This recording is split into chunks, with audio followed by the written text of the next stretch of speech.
Hey, this is Vince, and today we're going to be unboxing a Wanhao Duplicator 5S.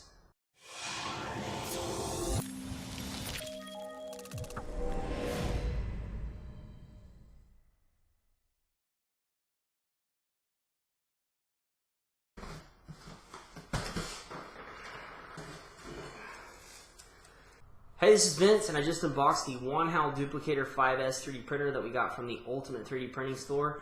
And you can see this thing is absolutely massive. I had a lot of trouble just taking it out of the box and setting up on the table. So I went ahead and just took the packet material off and threw it off to the side. Not really that much to it. Just take, the wrap off and then all the padding that's around this printer. And then there will be 2 zip ties on your X and Y axis, just holding it in place so it doesn't move around during shipping. And then there'll be a zip tie holding the build plate down, because you'll have all the stuff that you see on that table will be right under here. So I'm going to just kind of go into the general, just kind of some specs, I guess you'd say, for this printer. And then I'll go through a general setup and then a test print. And then later on probably do a review on this thing and tell you how much I like it. Really excited about it just because this is a large printer. You can do some very large, print some very large objects out of this, so it's pretty cool. Now, the print size, the Z height of this is 575 millimeters, so you can do some pretty good sized prints. Now, the width and length, or what you would call your X and Y, are going to be 195 by 295.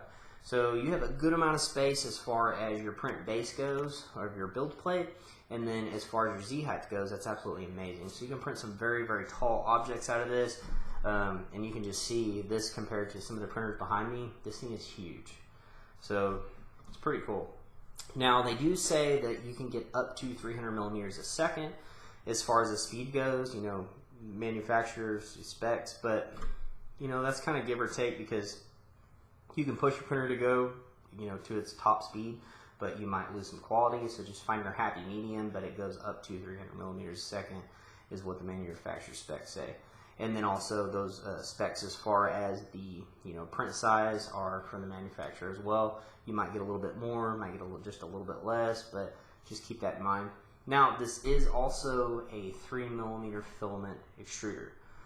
So if you are ordering this, just do keep in mind that you need to order 3mm filament and not 1.75, because that's pretty common. Of course, the Lulzbot behind me over there, it does use 3mm filament as well, but remember to order some 3mm filament and not 1.75. Then some of the other questions, which I actually had, because I didn't think this thing had a heated bed. It does come with a heated bed, but some people don't use it. They'll just use the actual print bed and put masking tape over this, or blue painter's tape, and print PLA off of this, because you don't actually need a heated bed. But if you're going to do any sort of exotic materials and all that other stuff, then you will need one. So you might have to, if you have this on there, you'll just want to re-level your bed a little bit. But it actually comes with a separate heating unit. So you do have a heated bed, 3mm filament, large scale printer. Now let's go ahead and get into the general setup of this printer. So I wanted to show you some of the items that will come with your 3D printer. They will give you some masking tape so you can print some PLA on the standard build plate, and then you'll also have your glass build plate if you're going to add glass and use the heated bed. They also have some magnets that you'll use to mount the glass plate to the build plate. So I'll go through that, how to install it. It's not really that big of a deal. Then you have your controller unit, which is a separate control unit rather than the printer, so you'll have to manually set your settings on this to get the heat from your heat bed. You'll have your cable that will go to your printer, and this actually connects from your printer to your computer. Then you'll have your nozzle cleaning tips, SD card reader, SD card, and then we have our power cable. This cable will hook into the power supply, which will go into the wall, and this power supply is for the printer. This is your filament spool holder. We have a spatula that we use to clean the print bed with. Then we have some Allen wrenches and a little pair of tweezers back there. And what those are used for is cleaning the tip of the nozzle, just in case you have some leftover filament and it's right against the print bed. You can go ahead and just pick it off with the tweezers. It's kind of easy. But that's pretty much it as far as all the stuff that will come with your printer. Oh, and also you have a free kilogram of 3mm filament. So we're going to install our filament spool holder. You'll have your spool holder on one end, you'll have your nut on the other. Just go ahead and place it through the hole and tighten the nut up.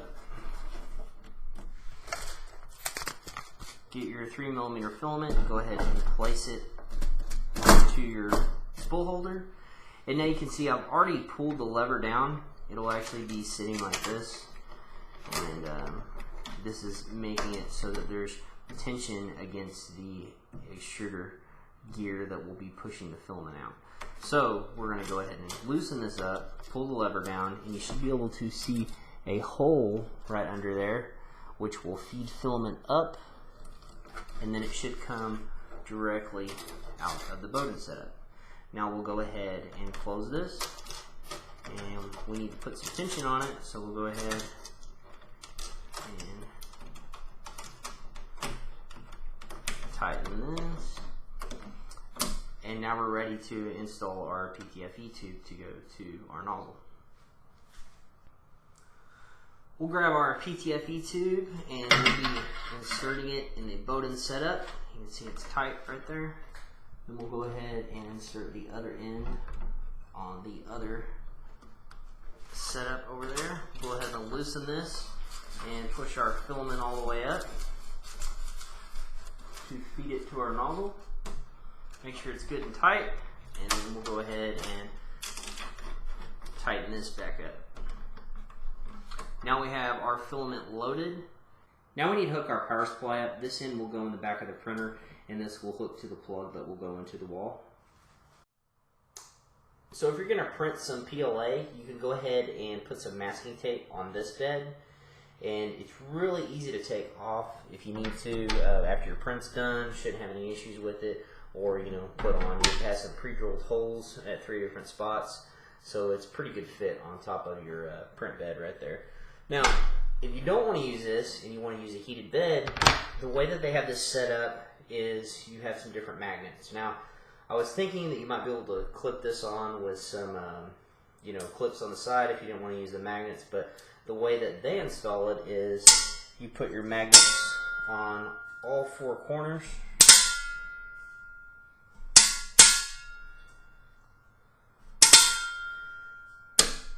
Then you're going to take your piece of glass and we're going to go ahead and stick the 3M heating bed onto this glass bed right here. So then we have our heating bed mounted to, so now we have our heating bed that's sticking on our glass plate. We can go ahead and flip this over and we'll set it there. And they say to move this glass plate all the way against the back here so that you have more support on the print bed itself. And then this is where we'll take our leftover magnets.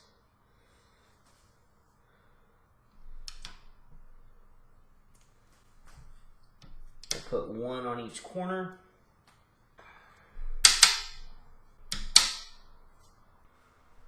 So now we have our heating bed installed. The magnets will hold this in place, and you can see right there you're not really going to have any movement. It actually sticks a lot better than the plate with the pre-drilled holes. So I would definitely go with the heated bed. You can mount this on top of the bed that says Wanhao right here if you want to, and you could use some clips. But the magnets and the way they have to set it up, I don't think you'll have any issues. The nozzle hits that, it's just going to move it over. So you shouldn't have any problems. But you will need to plug this into the wall and cut these 2 little zip ties right here, and then go ahead and set your preset setting for whatever type of filament you're going to be printing.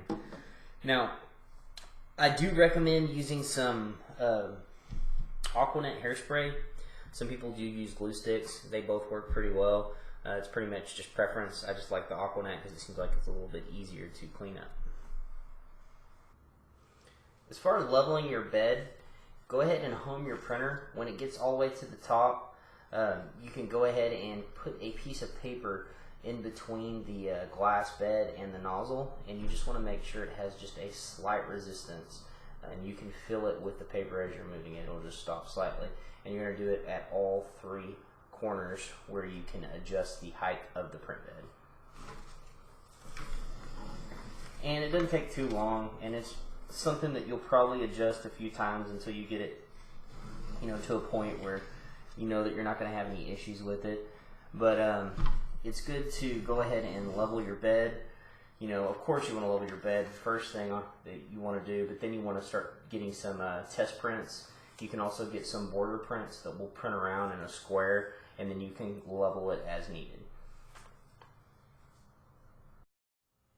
So now we're ready to start our first print. I went ahead and used a glue stick because I ended up running out of hairspray.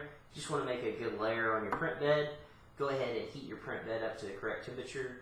Heat your extruder up manually and go ahead and push some filament through. You can do that in the back. You'll just release the filament and go ahead and just manually push it up until you see just a little bit coming out of the end. You can go ahead and slice your software up for whatever you're wanting to print for your first print. We have a 3D Benchy ready to go, and we use the manufacturer software, which you can get from their website, and I'll put a link in the description. So you'll just slice your software up, and you're pretty much ready to go. You want to go ahead and click Print from SD and select the file.